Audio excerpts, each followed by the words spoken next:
தரும் தீபமா. அன்பானவர்களே, ஆண்டவரும் இரட்சகருமாகிய இயேசு கிறிஸ்துவின் இனிய நாமத்தில் இந்த தொலைக்காட்சி நிகழ்ச்சிகளை பார்க்கும் உங்கள் யாவரையும் அன்போடு வாழ்த்துகிறேன். இந்திய மிஷனரி சங்க ஊழியத்தை நேசித்து, ஊழியர்களை நேசித்து நீங்கள் கொடுத்து வருகிற ஆதரவுக்காக, உங்களுடைய ஜெபங்களுக்காக நன்றி தெரிவிக்கிறேன். தொடர்ந்து இந்த நிகழ்ச்சிகளை நீங்கள் பாருங்கள், ஊழியங்களுக்காக ஜெபியுங்கள். ஆண்டவர் உங்களை ஆசீர்வதிப்பாராக.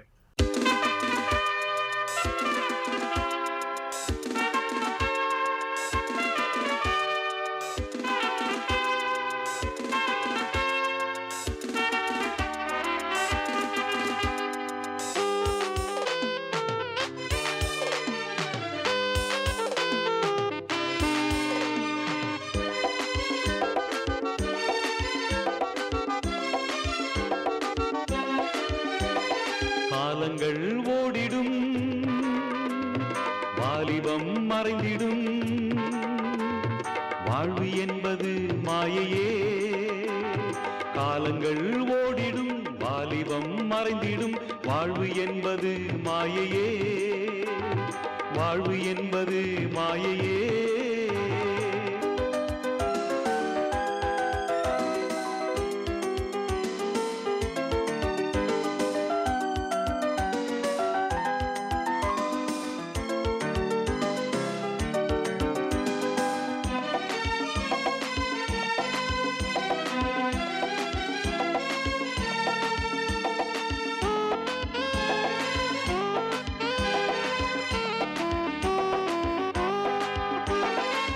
செய்த வேலையின் கூலிதனை நியாயமாக தந்திடுவார் தீர்ப்பு நாளில்.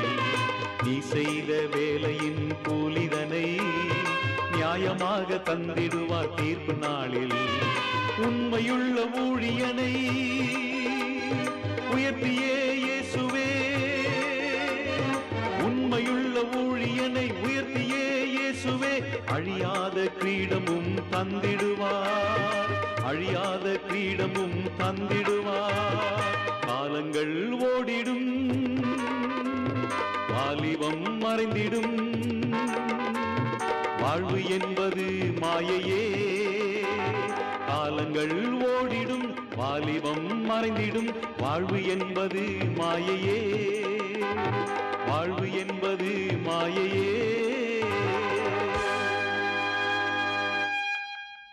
இந்திய மிஷனரி சங்கம் வெள்ளாளன் வழியில் பிறந்த பேராயர் வேதநாயகம் சாமுவேல் அசரியா அவர்களால் 1903 பிப்ரவரி மாதம் 12ஆம் நாள் ஆரம்பிக்கப்பட்டது. இந்திய தேசத்தின் 26 மாநிலங்களிலும் 2 யூனியன் பிரதேசங்களிலும் நாம் சுவிசேஷ பணியினை நிறைவேற்றி வருகிறோம். இந்திய மிஷனரி சங்கத்தில் 1204 பேர் மிஷனரிகளாகவும் 445 பேர் உதவியாளர்களாக பள்ளி, விடுதி மற்றும் சமுதாய பணிகளிலும் 172 பேர் அலுவலகம் மற்றும் அபிவிருத்தி பணிகளிலும் ஈடுபட்டு வருகின்றனர். இந்திய தேசத்தின் 284 மாவட்டங்களில் உள்ள 56,650 கிராமங்களை நாம் சுவிசேஷத்தால் சந்தித்து வருகிறோம். ஆண்டவரை ஏற்றுக்கொண்ட முதல் தலைமுறை விசுவாசிகள் 452 இடங்களில் ஆலயங்களிலும் 11,063 இடங்களில் வீடுகளிலும் திறந்த வெளிகளிலும் கூடி தேவனை ஆராதித்து வருகின்றனர். கோயா மொழியில் ஒடியா எழுத்துக்களை கொண்டு வேதாகமத்தை மொழிபெயர்த்து வருகிறோம். புதிய ஏற்பாட்டுடன் சங்கீதம் மற்றும் நீதிமொழிகள் கோயா மொழியில் உள்ள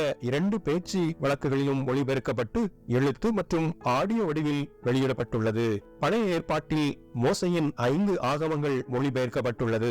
மற்ற பகுதிகளின் மொழிபெயர்ப்பு பணிகளுக்காக ஜெபியுங்கள். அடிப்படை வசதிகளற்ற நிலையில் வாழும் ஆதிவாசி பிள்ளைகளுக்காக 32 இடங்களில் நாம் நடத்தி வரும் விடுதிகளில் 2232 பிள்ளைகளும், 63 இடங்களில் நாம் நடத்தி வரும் பகல் நேர பராமரிப்பு மையங்களில் 2377 பேரும் பராமரிக்கப்பட்டு வருகின்றனர். நம் விடுதி பிள்ளைகள் 24 பேரை இன்ஜினியரிங், நர்சிங் மற்றும் கலை அறிவியல் போன்ற உயர்கல்வி படிப்பதற்கு உதவி செய்து வருகின்றோம். கல்விக்கான வாய்ப்புகளற்ற நிலையில் வாழும் பிள்ளைகளுக்கென நாம் நடத்தி வரும் 7 பள்ளிக்கூடங்களில் 4102 பிள்ளைகள் கல்வி பயின்று வருகின்றனர். 3 இடங்களில் மருத்துவ மையங்களையும் 2 மருத்துவமனைகளையும் நடத்தி சிகிச்சையோடு தேவன் அருளும் விடுதலையையும் கொடுத்து வருகிறோம். தையல் பயிற்சி மையங்கள் 77 இடங்களில் இடங்களிலும், கம்ப்யூட்டர் பயிற்சி மையங்கள் 7 இடங்களிலும் நாம் நடத்தி வருகிறோம். பார்வையற்றோருக்கான விடுதி ஒன்றையும், ஏழை வயோதிப விதவைகளுக்கான நல உதவி மையம் ஒன்றையும்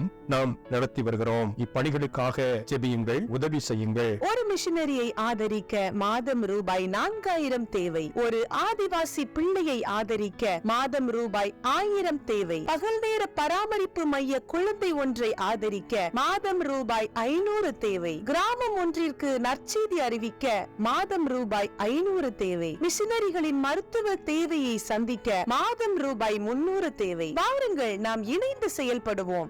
இந்திய தேசம் இயேசுவை அறிய செய்வோம்.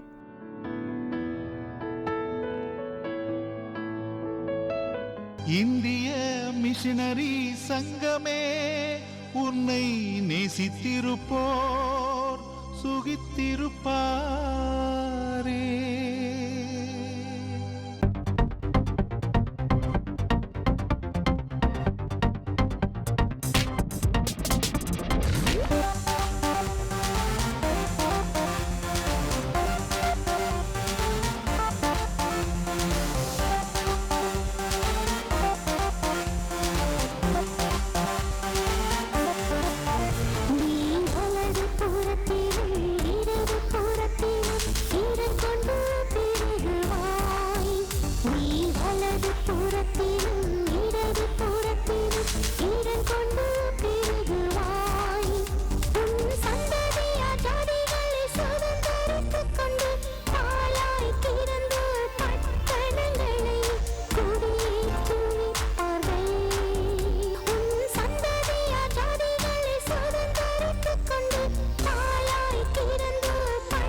ஆண்டவரும் அருமை இரட்சகருமாகிய இயேசு கிறிஸ்துவின் இனிதான நாமத்தினாலே உங்கள் அன்போடு கூட வாழ்த்துகின்றேன். தொலைக்காட்சியின் மூலமாக இந்த நிகழ்ச்சியை பார்த்து கொண்டிருக்கிற உங்கள் யாவரையும் ஆண்டவர் அபரிதமாய் ஆசீர்வதிப்பாராக. இந்திய மிஷனரி சங்கத்தின் சார்பில், இந்திய மிஷனரி சங்கத்தின் பொது காரியதரிசி சார்பில், பணித்தரங்களில் இருக்கிற மிஷனரிகள் சார்பில் உங்கள் யாவருக்கும் அன்பின் வாழ்த்துக்களை நான் தெரிவித்துக் கொள்கின்றேன். ஒரு ஆண்டு 2023ஆம் ஆண்டை கடந்து இந்த 2024ஆம் ஆண்டிற்குள்ளாம் அடியெடுத்து வைக்க முடியும் ஒரு பாக்கியத்தை ஆண்டவர் வாழ்க்கையில் கொடுத்திருக்கிறார். தேவ கிருபை, தேவ சமாதானம், தேவ ஆசீர்வாதம் உங்கள் அனைவரோடு கூட நிறைவாக இருப்பதாக என்று சொல்லி உங்கள் அன்போடு கூட நான் வாழ்த்துகின்றேன். கர்த்தர் உங்களை ஆசீர்வதிப்பாராக. இந்த நாளிலும் சற்று நேர தியானத்திற்காக தெரிந்து கொண்ட வேத பகுதி நீதிமொழிகள் புஸ்தகம் 23ஆம் அதிகாரம் 18ஆம் வசனம் இப்படியாக சொல்லுகின்றது: நிச்சயமாகவே முடிவு உண்டு, உன் நம்பிக்கை வீண் போகாது. உன் நம்பிக்கை வீண் போகாது என்று சொல்லி ஆண்டவர் உங்களையும் என்னையும் பார்த்து இந்த ஆண்டில் வாக்கு கொடுக்கின்றார். உள்ள அநேக காரியங்களில் அநேக மனிதர்களை நம்பி ஏமாற்றப்பட்ட ஒரு சூழ்நிலை. இன்றைக்கு நம்முடைய வாழ்க்கை பயணத்தில் அநேக காரியங்களுக்காக மனிதர்களை நம்பி ஏமாந்திருப்போம்.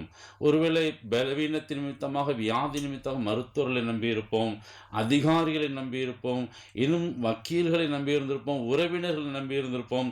இப்படி மனிதர்களை நம்பி ஏமாற்றப்பட்ட ஒரு சூழ்நிலையில் ஒருவரை கடந்து வந்திருப்பீர்கள் என்று சொன்னால் ஆண்டவர் உங்களை பார்த்து சொல்கின்ற ஒரு காரியம், உன் நம்பிக்கை வீண் போகாது. எப்பொழுது நம்முடைய நம்பிக்கை வீண் போகாது என்று சொன்னால், நம்முடைய நம்பிக்கை கடவுள் மீது இருக்கின்ற பொழுது, நம்முடைய நம்பிக்கை கடவுள் நமக்கு கொடுத்திருக்கிற வார்த்தைகள் மீது இருக்கின்ற பொழுது நம்முடைய நம்பிக்கை வீண் போகாது என்பதை வேதம் நமக்கு சுட்டி காட்டுகிறது. எனக்கு அருமையான தேவ பிள்ளைகளே, இந்த நிகழ்ச்சியின் மூலமாக அந்த வார்த்தையை கேட்டுக்கொண்டிருக்கிற உங்கள் ஒவ்வொருவருக்கும் ஆண்டவர் உங்களை பார்த்து சொல்லுகின்ற காரியம், உங்களுடைய நம்பிக்கை வீண் போகாது. இந்த 2024ஆம் ஆண்டில் அடியெடுத்து வைக்கின்ற பொழுது ஆண்டவர் மீது நம்பிக்கையோடு, ஆண்டவர் மீது எதிர்பார்ப்போடு இந்த ஆண்டில் நீங்கள் அடியெடுத்து வைத்து வைத்திருப்பீங்க சொன்னா ஆண்டவர் உங்களை பார்த்து சொல்கின்றார், உங்களுடைய நம்பிக்கை வீண் போகாது, உங்களுடைய நம்பிக்கை வீண் போகாது. என் மீது வைத்திருக்கிற நம்பிக்கை, என் வார்த்தையின் மீது வைத்திருக்கிற உன் நம்பிக்கை வீண் போகாது என்று சொல்லி ஆண்டவர் உங்களை பார்த்து சொல்கிறார். எனவே உங்களை ஏமாற்றப்பட்ட ஒரு சூழ்நிலையில, கலங்கி நிற்கின்ற சூழ்நிலையில இந்த நிகழ்ச்சியை நீங்கள் பார்த்து கொண்டிருப்பீங்கன்னு சொன்னால் பயப்படாதீங்க, கலங்காதீங்க. ஆண்டவர் உங்களை பார்த்து ஒரு வாக்குத்தத்தமான வார்த்தை கொடுக்கின்றார், உன் நம்பிக்கை வீண் போகாது. எப்பொழுது நம்முடைய நம்பிக்கை வீண் போகாதுன்னு சொன்னால் நம்முடைய நம்பிக்கை கடவுள் மீது இருக்க வேண்டும். நம்முடைய நம்பிக்கை கடவுள் மீது வைக்கின்ற பொழுது அந்த நம்பிக்கை வீண் போகாதுன்னு சொல்லி வேதம் நமக்கு சுட்டி காட்டுகிறது. வேதத்தில் ஒரு சம்பவத்தை நான் உங்கள் முன்பதாக வைக்க நான் பிரயாசப்படுகின்றேன். பரிசுத்த மார்க்கு எழுதின நற்செய்தி நூல் 5ஆம் அதிகாரத்தை நாம் திருப்பி வைத்துக் கொள்வோம். பரிசுத்த மார்க் எழுதின நற்செய்தி நூல் 5ஆம் அதிகாரத்தில் அங்கு ஒரு சம்பவம் நமக்கு சொல்லப்பட்டிருக்கின்றது. அங்கே ஒரு பெண்மணியை குறித்து சொல்லப்பட்டிருக்கின்றது. 27ஆம் வசனத்திலே வாசிக்கின்ற பொழுது நான் வாசிக்கின்றேன். பரிசுத்த மார்க் எழுதின நற்செய்தி நூல் 5ஆம் அதிகாரம் 27ஆம் வசனம். இயேசுவை குறித்து கேள்விப்பட்டு அவருடைய வஸ்திரத்தின் ஓரங்களையாக தொட்டால் சொஸ்தமாவேன் என்று சொல்லி ஒரு ஸ்திரீ கடந்து வருகின்றாள். 12 வருடமாய் பெரும்பாடுள்ள ஒரு ஸ்திரீ, அநேக வைத்தியர்களை பார்த்து ஒரு பிரயோஜனம் இல்லாத ஒரு சூழ்நிலையில, தன்னுடைய ஆஸ்திகளை எல்லாம் செலவழித்து பார்த்தும் பிரயோஜனம் இல்லாத ஒரு சூழ்நிலையில, கைவிடப்பட்ட ஒரு சூழ்நிலையில, நம்பிக்கையற்ற ஒரு சூழ்நிலையில காணப்படுகிறதான ஒரு அருமையான ஒரு பெண்மணியை குறித்து அங்கு சொல்லப்பட்டிருக்கின்றது. அவருடைய வாழ்க்கையில் நடந்தது என்ன? அவள் இயேசுவை குறித்து கேள்விப்படுகின்றாள். இயேசுவை குறித்து கேள்விப்பட்ட உடனே அவளுக்குள்ளாக ஒரு நம்பிக்கை வருகின்றது. கடவுளை குறித்து கேள்விப்பட்ட உடனே அந்த கடவுள் மீது ஒரு நம்பிக்கை அவளுக்குள்ளாக உண்டாகின்றது. என்ன நம்பிக்கை அவளுக்குள்ளாக உண்டாகின்றது? நான் கடந்து சென்று அவருடைய வஸ்திரத்தின் தொங்கலை தொட்டால் நான் நினைச்சுவேன், ஒரு பெரிய விடுதலை பெற்றுக்கொள்வேன், நான் சொஸ்தமாவேன் என்ற ஒரு நம்பிக்கை, கடவுள் மீது ஒரு நம்பிக்கை அவளுக்கு உண்டாகிறது. கடவுளை குறித்து கேள்விப்பட்ட உடனே அவளுக்குள்ளாக ஒரு நம்பிக்கை. அதற்கு முன்பதாக அவளுடைய வாழ்க்கை திரும்பி பார்க்கின்ற பொழுது கைவிடப்பட்ட ஒரு சூழ்நிலை, நம்பிக்கையற்ற ஒரு சூழ்நிலை, எனக்கு உதவி செய்வதற்கு யாரும் இல்லை, என்னை சுகப்படுத்துவதற்கு யாரும் இல்லை, நான் அநேக வைத்தியர்களை சந்தித்து பார்த்தேன், என்னுடைய ஆஸ்திகளை நான் செலவழித்து பார்த்தேன், எல்லாவற்றையும் விற்று நான் பார்த்து விட்டேன், ஆனால் ஒரு பிரயோஜனமும் இல்லை என்னுடைய வாழ்க்கையில், என்னுடைய சரீரத்தில். அப்படி ஒரு நம்பிக்கையற்ற ஒரு சூழ்நிலையில தான் அவள் கடவுளை குறித்து அவள் கேள்விப்படுகின்றாள். கேள்விப்படுவதோடு கூட மாத்திரமல்ல, அவளுக்குள்ளாக ஒரு நம்பிக்கை வருகிறது. என்ன நம்பிக்கை? நான் கடந்து சென்று அவருடைய வஸ்திரத்தின் தொங்கலை தொட்டால் நான் சொஸ்தமாவேன் என்று சொல்லி ஒரு நம்பிக்கை அவளுக்குள்ளாக கடந்து வருகிறது. அந்த நம்பிக்கை நிமித்தமாக அவள் ஆண்டவரிடத்தில் அவள் கடந்து செல்கின்றாள். கூட்ட நெரிசலில் அவள் ஆண்டவருடைய வஸ்திரத்தின் ஓரத்தை தொட்ட பொழுது அவருடைய சரீரத்தில் ஒரு வல்லமை புறப்பட்டதை அவள் உணர்ந்துகின்றாள். எனக்கு அருமையான தேவ பிள்ளையே, இன்றைக்கு கடவுள் மீது நீ நம்பிக்கை வைத்து கடந்து வருகின்ற பொழுது, இது உலகம் கைவிடப்பட்ட ஒரு சூழ்நிலை, உற்றார் உறவினர்கள் கைவிடப்பட்ட ஒரு சூழ்நிலையில, நம்பிக்கையற்ற சூழ்நிலையில ஆண்டவரை குறித்து கேள்விப்பட்டு அவர் மீது நம்பிக்கை வைத்து நீ கடந்து வருகின்ற பொழுது ஆண்டவர் உன்னை ஆசீர்வதிக்கிற தேவன். அவள் நம்பிக்கையோடு கூட ஆண்டவருடைய வஸ்திரத்தின் ஓரத்தை தொட்டால் நான் சொஸ்தமாவேன் என்று சொல்லி அவள் கடந்து வந்து அந்த வஸ்திரத்தை தொடுகின்றாள். அவளுடைய சரீரத்தில் ஒரு வல்லமை கடந்து வந்ததை அவள் உணர்கின்றாள். தன்னுடைய சரீரத்தில் இருந்த பலவீனங்கள் மாறுகிறதை அவள் உணர்ந்து கொண்டாள். தன்னுடைய சரீரத்தில் ஒரு சுகம் பெற்றுக் கொண்டதை அவள் தன்னுடைய வாழ்க்கையில் உணர்கின்றாள். எனக்கு அருமையான தேவ பிள்ளையே, இந்த ஆண்டில் ஒருவேளை நம்பிக்கையற்ற சூழ்நிலையில கண்ணீரோடு, கவலையோடு, பாடுகளோடு, பிரச்சனையோடு நீ இந்த உலகத்தில் வாழ்ந்து கொண்டிருப்பாய் என்று சொன்னால், கடவுள் மீது நம்பிக்கை வைத்து, எனக்கென்று ஒரு ஆண்டவர் இருக்கின்றார், என்னை உருவாக்கின, என்னை சிருஷ்டித்த, என்னை படைத்த ஒரு ஆண்டவர் இருக்கிறார் என்று சொல்லி கடவுள் மீது உன் நம்பிக்கை வைத்து, தேவாதி தேவன் பரலோக மேன்மை திறந்து மனுக்குலத்திற்கு ரட்சிப்பை கொடுக்கும்படியாய், மீட்பை கொடுக்கும்படியாய் இந்த உலகத்திலே கடந்து வந்தார். அந்த தேவனை நீ விசுவாசித்து நம்பி அவர் மீது நம்பிக்கை வைத்து நீ கடந்து வருகின்ற பொழுது அந்த நம்பிக்கை வீண் போகாது. உன்னுடைய வாழ்க்கையில் ஒரு பெரிய மாற்றத்தை ஆண்டவர் கொடுப்பார். உன்னுடைய வாழ்க்கையில் ஒரு பெரிய ஆசீர்வாதத்தை ஆண்டவர் கொடுப்பார். 12 வருடமாய் மருத்துவர்களால் தீர்க்க முடியாத ஒரு வியாதி, அவள் ஆண்டவர் மீது நம்பிக்கை வைத்து கடந்து வந்தபடினால அந்த வியாதி அவளை விட்டு நீங்கி போனது. அவள் தன்னுடைய சரீரத்தில் ஒரு பெரிய விடுதலை, ஒரு பெரிய மாற்றத்தை அவள் உணர்ந்து கொண்டால் தன்னுடைய சரீரத்தில் ஒரு பெரிய விடுதலை அவள் பெற்றுக்கொண்டாள். எனக்கு அருமையான தேவ பிள்ளையே, இந்த நிகழ்ச்சியை பார்த்து கொண்டிருக்கிற நீ நம்பிக்கையற்ற ஒரு சூழ்நிலையில் வாழ்ந்து கொண்டு இருக்கின்றாயோ? அநேகரை நான் நம்பி பார்த்தேன், என் உறவினர்களை நம்பி பார்த்தேன், அதிகாரிகளை நம்பி பார்த்தேன், மருத்துவர்களை நம்பி பார்த்தேன், எனக்கு நீதி கிடைக்கும் சொல்லி நீதிபதிகளை நம்பி பார்த்தேன். எல்லாராலும் வெறுக்கப்பட்ட ஒடுக்கப்பட்ட ஒரு சூழ்நிலை, கைவிடப்பட்ட ஒரு சூழ்நிலையில் கலங்கி நின்று கொண்டு இருக்கின்றாயோ? ஆண்டவரை நம்பி கடந்து வா. ஆண்டவர் மீது உன் நம்பிக்கை வை. அவர் உன்னை கனப்படுத்துகிற தேவன், அவர் உன்னை ஆசீர்வதிக்கிற தேவன், வியாதியின் படுக்கை உனக்கு மாற்றுகிற தேவன், உன் கண்ணீரை அவர் துடைக்கிற தேவன், உன் கடன் பிரச்சனையை அவர் மாற்றுகிற தேவன். அவர் மீது நம்பிக்கை வைத்து கடந்து வருகின்ற பொழுது அவர் உன் சிறையிருப்பை மாற்றுவார். இந்த ஆண்டில் ஆண்டோட சமூகத்தில் நம்பிக்கையோடு கூட காத்திருங்கள். இந்த ஆண்டில் அவர் மீது நீங்கள் வைத்திருக்கிற நம்பிக்கை அது ஒருபோதும் அது வீண் போகாது. அந்த நம்பிக்கைக்கேற்ற பலனை ஆண்டவர் உங்களுடைய வாழ்க்கையில் கொடுத்து அவர் உங்களை ஆசீர்வதிக்கிற தேவன், அவர் உங்களை கனப்படுத்துகிற தேவன் என்பதில் எந்த விதமான மாற்றம் இல்லை. இரண்டாவதாக ஒரு காரியத்தை நான் உங்களுக்கு சொல்கின்றேன். கடவுள் மீது நம்பிக்கை வைக்க வேண்டும். இரண்டாவதாக கடவுளுடைய வார்த்தையின் மீது நம்பிக்கை வைக்க வேண்டும். ஆண்டவர் நமக்கென்று வேதத்தை கொடுத்திருக்கிறார். வேதத்தில் அநேக வார்த்தைகளை கொடுத்திருக்கிறார், வாக்குத்தத்தமான வார்த்தைகளை கொடுத்திருக்கிறார். ஆண்டவருடைய வார்த்தையின் மீது நாம் நம்பிக்கை வைக்க வேண்டும். அந்த வார்த்தைக்கு நாம் செவிசாய்க்க வேண்டும். வேதத்தில் ஒரு சம்பவத்தை உங்கள் முன்பதாக நான் வைக்கின்றேன். பரிசுத்த லூக்கா எழுதின நற்செய்தி நூல் 5ஆம் அதிகாரம் அதனுடைய 4ஆம் வசனத்தை நாம் திருப்பி வைத்துக் கொள்வோம். பரிசுத்த லூக்கா எழுதின நற்செய்தி நூல் 5ஆம் அதிகாரம் அதனுடைய 4வது வசனம் இப்படியாக சொல்கின்றது. அவர் போதகம் பண்ணி முடித்த பின்பு சீமோனை நோக்கி, ஆழத்திலே தள்ளி கொண்டு போய் மீன் பிடிக்கும்படி உங்கள் வலைகளை போடுங்கள் என்றார். சீமோன் பேதுருவை பார்த்து சொல்கின்றார், நீ படகை ஆழத்திலே தள்ளி கொண்டு போய் மீன்களை பிடிக்கும்படி உங்கள் வலைகளை போடுங்கள் என்று ஆண்டவர் அவனை பார்த்து சொல்லுகின்றார். அதற்கு முன்பதாகத்தான் இந்த மீனவர்கள் என்ன செய்து கொண்டிருந்தார்கள்? மீன் பிடிக்க பிரயாசப்பட்டு ஆழ்கடலுக்கு கடந்து சென்று ஒரு மீனும் அகப்படவில்லை. மீண்டும் கரைக்கு திரும்பி வந்து தங்களுடைய வலைகளை பழுது பார்த்து கொண்டிருந்தார்கள் என்று சொல்லி வேதம் சொல்லுகின்றது.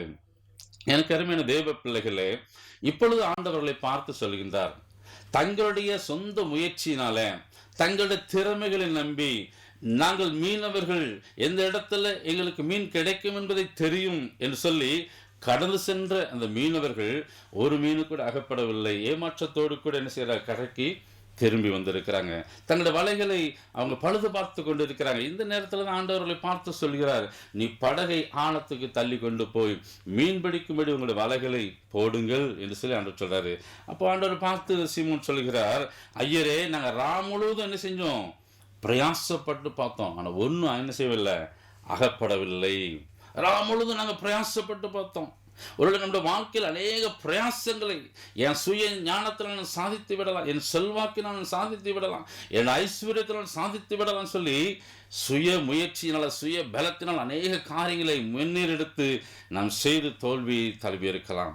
ஆனால் ஆண்டவருடைய வார்த்தையை கடந்து வருகின்ற பொழுது, அவருடைய வார்த்தைக்கு நீங்கள் கீழ்ப்படுகின்ற பொழுது, அவருடைய வார்த்தைக்கு நீங்கள் செவி கொடுக்கின்ற பொழுது, அந்த இடத்துல ஆண்டவர்களை ஆசீர்வதித்து கனப்படுத்துகிற தேவன். இந்த சீமோன் பேதுரு அவன் பிரயாசப்பட்டு பார்த்தா ஒன்று அகப்படவில்லை ஆண்டவரே, ஆனாலும் உங்களுடைய வார்த்தையின்படியே நான் வலையை போடுகிறேன்னு சொல்லி செய்தாங்க. போட்டார்கள். போட்ட பொழுது அங்கே நடந்த சம்பவம் என்ன? வலை கிழிந்து போகத்தக்கதாக மிகுதியான மீன்களை என்ன செய்தார்களாம்? பிடித்தார்கள் என்று சில வேதம் சுட்டி காட்டுகின்றது. வலை கிழிந்து போகத்தக்கதாக மிகுதியான மீன்களை அவர்கள் பிடித்தார்கள். அவர்களுக்கு உதவி செய்வதற்காக மற்ற மீனவர்களும் படகுகள் என்ன செய்தார்கள்? கடந்து சென்று 2 படகுகளும் அமிழத்தக்கதாக மீன்களை நிரப்பினார்கள். எனக்கு அருமையான தேவ பிள்ளைகளே, ஆண்டவருடைய வார்த்தைக்கு கீழ்ப்படிந்த பொழுது, தன்னுடைய சுய முயற்சியினால, தன்னுடைய சுய பலத்தை நம்பி, தன்னுடைய திறமையை நம்பி கடந்து சென்றாங்க. ஏமாற்றத்தோடு திரும்பி வந்தாங்க, ஒன்றும் அகப்படவில்லை. ஆனால் ஆண்டவருடைய வார்த்தைக்கு நம்பி, ஆண்டவருடைய வார்த்தைக்கு கீழ்ப்படிந்து கடந்து சென்று வலையை விரித்த பொழுது, வலையை போட்ட பொழுது, அங்கு வலை கிளியத்தக்கதாக, படகு அமிழத்தக்கதாக மீன்களை என்ன செய்தார்களாம்? பிடித்து கொண்டு வந்தார்கள் என்று சொல்லி வேதம் நமக்கு சுட்டி காட்டுகிறது. எனக்கு அருமையான தேவ பிள்ளைகளே, ஆண்டவருடைய சமூகத்தில் ஆண்டவர் மீது நம்பிக்கை வைங்க. என்னை உருவாக்கினவர் அவர், என்னை சிருஷ்டித்தவர் அவர், தாயின் கருவில் உருவாகும் முன்னமே என்னை பேர் சொல்லி அழைத்திருக்கிறவர் அவர் என்று சொல்லி அவர் மீது உங்களுடைய நம்பிக்கை வைங்க. அவருடைய வார்த்தையின் மீது உங்களுடைய நம்பிக்கை வைங்க. ஒரு நம்பிக்கையற்ற ஒரு சூழ்நிலையில் சரீர பலவீனத்தோடு நீங்கள் காணப்பட்டு கொண்டு இருக்கலாம், குடும்ப பிரச்சனையோடு கூட காணப்பட்டு கொண்டு இருக்கலாம், கடன் பிரச்சனையோடு கூட காணப்பட்டு கொண்டு இருக்கலாம். ஆனால் ஆண்டவர் உங்களை பார்த்து சொல்கிறார், நீ எதை குறித்தும் கலங்காதே, எதை குறித்து சோர்ந்து போகாதே. பல காரியங்கள் மனிதர்களை நம்பி ஏமாற்றப்பட்ட ஒரு சூழ்நிலையில் நீ காணப்பட்டு கொண்டு இருக்கிறாயோ, ஏமாந்து போய் காணப்பட்டு கொண்டு இருக்கிறாயோ, உன் நம்பிக்கை என் மீது வை, உன் நம்பிக்கை என் மீது வை என்று ஆண்டவர் உங்களை பார்த்து சொல்லுகின்றார். இந்த நிகழ்ச்சியை பார்த்து கொண்டிருக்கிற நீங்கள் யாராக இருந்தாலும், உங்கள் ஆண்டவருடைய பிள்ளையாக இருக்கலாம், ஆண்டவர் அறியாத பிள்ளையாக இருக்கலாம். அந்த 12 வருட பெரும்பாலுடைய ஸ்திரீ, அவள் மிகுந்த வேதனையோடு கண்ணீரோடு அவள் காணப்பட்டு கொண்டிருந்தாள். அவள் ஆண்டவரை குறித்து கேள்விப்பட்ட உடனேயே அவர் மீது நம்பிக்கை வைத்தாள். இப்படி ஒரு ஆண்டவர் இருக்கின்றார், என்னுடைய வியாதிகளை அவர் மாற்றுவார், நான் அவருடைய வஸ்திரத்தின் ஓரத்தை தொட்டால் நான் ஒரு பெரிய சுகம் பெற்றுக்கொள்வேன், ஒரு பெரிய விடுதலை பெற்றுக்கொள்வேன் என்று சொல்லி என்ன செய்தாள்? அவள் கடந்து வந்தாள். அந்த நம்பிக்கை அவளை காப்பாற்றினது. ஆண்டவர் மீது வைத்த அந்த நம்பிக்கை அவளுக்கு சுகத்தை கொடுத்தது. அவள் செயல்பட்டாள். எனக்கு அருமையான தெய்வ பிள்ளைகளை, இன்றைக்கும் நீங்கள் ஆண்டோட சமூகத்தில் நம்பிக்கையோடு கூட கடந்து வருவீங்கன்னு சொன்னால், உங்களுடைய நம்பிக்கை ஆண்டவர் மீது வைப்பீங்கன்னு சொன்னால், ஆண்டவர் உங்களையும் கைவிட மாட்டார், உங்களையும் கரம் பிடிப்பார், உங்களையும் ஆசீர்வதிப்பார், உங்களுடைய பலவீனங்களை மாற்றுவார், உங்களுடைய கண்ணீரை துடைப்பார், உங்களுடைய கடன் பிரச்சனைகள், உங்களுடைய வியாதியின் படுக்கைகள் எல்லாவற்றையும் ஆண்டவர் மாற்றி போடுவதற்கு அவர் வல்லமையுள்ளவராயிருக்கிறார். என்னுடைய வாழ்க்கையிலும் இந்த நாளில் உங்களோடு கூட நான் பேசிக் கொண்டிருக்கிறேன் சொன்னால், ஆண்டவருடைய கிருபை என்னை பலப்படுத்தினது. மரிக்கும் தருவாயில் இருந்த என்னை ஆண்டவர் தம்முடைய கிருபையினால, தம்முடைய இரக்கத்தினால இன்றைக்கு என்னை ஒரு புது ஜீவனை கொடுத்து உங்கள் முன்பதாக சாட்சியாய் நிறுத்தியிருக்கிறார். அவருடைய சுத்த கிருபை. நம்முடைய நம்பிக்கை அவர் மீது வைக்க வேண்டும். ஒருவேளை மரண தருவாயில் கடந்து வந்து கொண்டிருக்கலாம். டாக்டர்கள் கைவிட்டிருப்பாங்க, இத்தனை மணி நேரம் தான், அவ்வளவு செகண்டு, ஒன்றும் செய்ய முடியாது. கைவிடப்பட்ட ஒரு சூழ்நிலையில் இருக்கீங்களோ, ஆண்டவர் உங்களை பார்த்து சொல்கின்றார், உன் நம்பிக்கை வீண் போகாது, உன் நம்பிக்கையின் மீது வை, உன் நம்பிக்கையின் மீது வை. 2021ஆம் ஆண்டில் கொரோனாவில் பாதிக்கப்பட்டு மரிக்கும் தருவாயில் இருந்த என்னை ஆண்டவர் தேடி வந்தார். தம்முடைய வார்த்தையை அனுப்பினார். தம்முடைய வார்த்தையை அனுப்பி ஒரு விசுவாசத்தை ஆண்டவர் எனக்கு வர்த்திக்க பண்ணினார். அந்த நம்பிக்கை எனக்கு வர்த்திக்க பண்ணினார். அவருடைய வார்த்தையை நம்பினேன், அவருடைய வார்த்தையை உறுதியாய் பற்றி கொண்டேன். கர்த்தர் எனக்கு ஒரு புது ஜீவனை கொடுத்தார்.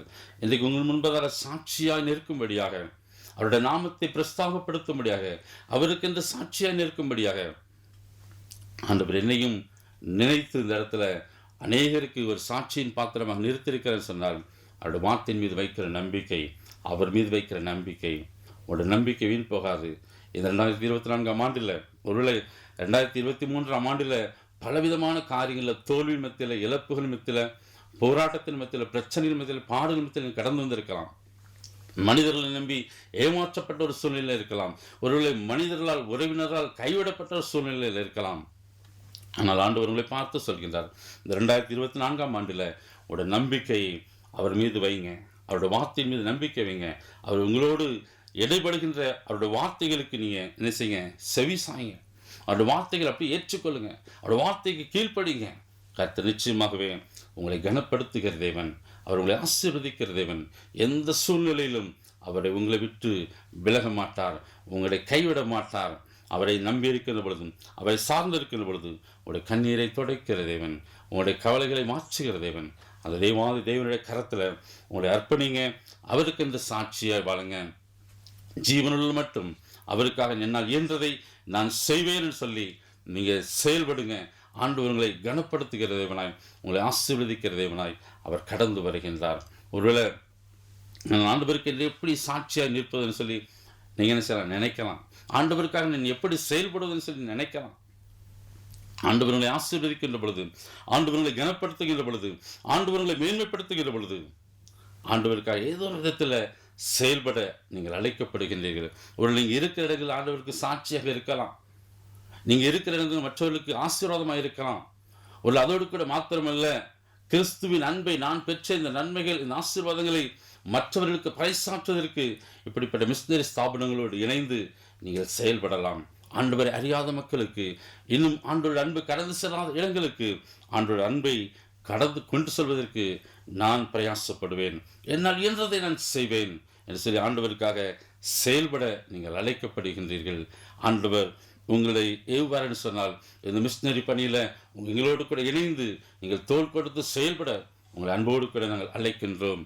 ஆண்டவர் உங்களுடைய இருதயத்தை ஏவார்னு சொன்னால் நீங்கள் மிஷினரியாக கடந்து வரலாம், இல்லை ஒரு மிஷினரியை நீங்கள் என்ன செய்யலாம், தாங்கலாம். ஏதோ ஒரு விதத்தில் மிஷினரி ஊழியத்தில் உங்களுடைய பங்களிப்பை நீங்கள் கொடுக்கலாம். கர்த்தர் உங்கள் ஒவ்வொருவரையும் கனப்படுத்துவாராக. இந்த நிகழ்ச்சியின் மூலமாக இந்த வார்த்தையை கேட்டுக்கொண்டிருக்கிற உங்களோடு கூட கர்த்தர் இடைபடுகின்றார். இந்த நேரம் சிந்திக்கும் நேரம், ஆண்டவருக்காக நம்ம அர்ப்பணிக்கிற நேரம். கண்களை மூடி ஆண்டோடைய முகத்தை நோக்கி நாம் பார்ப்போம். ஆண்டோட சமூகத்தில் நம்ம அர்ப்பணிப்போம். நம்பிக்கையற்ற சூழ்நிலையில, எல்லாராலும் கைவிடப்பட்ட ஒரு சூழ்நிலையில கலங்கி போய் நீங்க நின்று கொண்டு இருக்கலாம். எனக்கு உதவி செய்வதற்கு யாரும் இல்லை, என்னை தேற்றுவதற்கு யாரும் இல்லை என்று சொல்லி நீங்கள் பரிதபித்துக் கொண்டிருக்கலாம். ஆண்டவர் உங்களை பார்த்து சொல்கின்றார், நிச்சயமாகவே முடிவுண்டு. உன் நம்பிக்கை வீண் போகாது, உன் நம்பிக்கை வீண் போகாது. நீ என் மீது வைக்கிற நம்பிக்கை, என் வார்த்தையின் மீது வைக்கிற நம்பிக்கை, அது ஒருபோதும் வீண் போகாது. அந்த நம்பிக்கைக்கு முடிவு உண்டு. கலங்காதே, சோர்ந்து போகாதே. பிள்ளைகள் எதிர்காலத்தை குறித்து கலங்கி நிற்கின்றாயோ, என் பிள்ளைகளுடைய வாழ்க்கை இப்படியாக இருக்கிறது என்று சொல்லி கலங்கி போய் நிற்கின்றாயோ, கலங்காதே. உன் நம்பிக்கை ஆண்டவர் மீது வை, உன் நம்பிக்கையோட வார்த்தையின் மீது வை. ஆண்டவர் உன்னோடு கூட பேசுகின்ற பொழுது அவருடைய வார்த்தைகளுக்கு செவி கொடு, அவருடைய வார்த்தைக்கு கீழ்ப்படி. ஆண்டவர் உன்னை கனப்படுத்தி ஆசீர்வதிப்பார். நேசிக்கிற நல்ல பிதாவே, இந்த ஆசீர்வதிக்கப்பட்ட நல்ல நேரத்திற்காக எமக்கு நன்றி செலுத்துகிறோம். இந்த தொலைக்காட்சியின் மூலமாக இந்த வார்த்தையை கேட்டுக்கொண்டிருக்கிற ஒவ்வொரு பிள்ளைகளுடைய வாழ்க்கையிலும் கர்த்தர் நீர் இடைபடுவீராக. நம்பிக்கையற்ற சூழ்நிலை பிள்ளைகளுக்கு நீ நம்பிக்கை ஊட்டுகிற தெய்வமாக, அவருடைய வாழ்க்கையில ஒளியேற்றுகிற தெய்வமாக, அவருடைய வாழ்க்கையில ஒரு புதிய பலனை கொடுக்கிற தெய்வனாக, புது ஜீவனை கொடுக்கிற தெய்வனாக, எந்தெந்த காரியங்களில உம்மை நம்பி உம்மை சார்ந்து கடந்து வருகிறார்களோ அந்த காரியங்களில அவருடைய வாழ்க்கையில ஒரு பெரிய ஆசீர்வாதம், ஒரு பெரிய மகிழ்ச்சி, ஒரு பெரிய சந்தோஷம், ரட்சிப்பின் மகிழ்ச்சி உண்டாகட்டும். ஆண்டவரே, 12 வருடம் பெரும்பாடுள்ள ஸ்திரீ உம்மை கருத்து கேள்விப்பட்ட உடனே கடவுள் மீது நம்பிக்கையோடு கூட உம்முடைய பாதத்தண்டையில கடந்து வந்தார். தன்னுடைய சரீரத்தில் ஒரு பெரிய மாற்றத்தை வச்சுக்கொண்டார். ஆண்டவரே, சீமோன் பேதுரு கடலில் மீன்பிடிக்க கடந்து சென்றான், பெருங்கையனாய் திரும்பி வந்தான். உம்முடைய வார்த்தையை நம்பி அவன் கடந்து சென்ற பொழுது திரளான மீன்களை பிடித்து கொண்டு வந்தாங்கப்பா. ஒரு எங்களுடைய ஊழிய பாதையாக இருக்கலாம். ஆண்டவரே, ஊழியத்தில் பிரயாசப்பட்டு பார்த்தோம், ஒரு பிரயோஜனமும் இல்லை, ஒரு ஆத்மா கூட அகப்படவில்லைன்னு சொல்லி அங்கலாய்க்கின்ற பிள்ளைகள் உண்டு. குடும்ப காரியங்களில் பிரயாசப்பட்டு எல்லாற்றிலும் தோல்வி தோல்வின்னு சொல்லி அங்கலாய்க்கிற பிள்ளைகள் உண்டு. ஒரு வார்த்தைக்கு கீழ்ப்படிந்து ஒரு வார்த்தைக்கு செவி சாய்த்து அவர் செயல்படுகின்ற பொழுது அந்த நம்பிக்கைக்கு கர்த்தர் பதில் கொடுக்கிற தேவன், பலன் கொடுக்கிற தேவனாக இருக்கிறார். ஒவ்வொரு ஆசீர்வதிங்க. ஒவ்வொருடைய வாழ்க்கையிலும் நன்மையும் கிருபையும் தொடர்ந்து வரும்படியாக நான் ஜெபிக்கிறேன். கர்த்தர் ஆசீர்வதிங்க, பொறுப்படுத்திக் கொள்ளுங்க, பெரிய காரியங்களை செய்யுங்க. இயேசுவின் நாமத்தில் ஜெபிக்கிறேன் ஜீவனுள்ள நல்ல பிதாவே, ஆமேன், ஆமேன். அன்பானவர்களே, இதுவரை நீங்கள் பார்த்த இந்த நிகழ்ச்சி உங்களுக்கு ஆசீர்வாதமாக இருந்திருக்கும் என்று கர்த்தருக்குள் நம்புகிறோம். தொடர்ந்து வரும் நாட்களிலும் இந்த நிகழ்ச்சிகளை நீங்கள் தவறாது பாருங்கள். இந்திய மிஷனரி சங்க ஊழியர்களுக்காக தொடர்ந்து ஜெபியுங்கள். ஊழியங்களோடு உங்களுடைய ஆதரவு கரங்களை இணைத்துக் கொள்ளுங்கள். ஆண்டவர் உங்களை ஆசீர்வதிப்பாராக. இந்திய மிஷனரி சங்கமே, உன்னை நேசித்திருப்போர் சுகித்திருப்பாரே. IMS, IMS, IMS, IMS.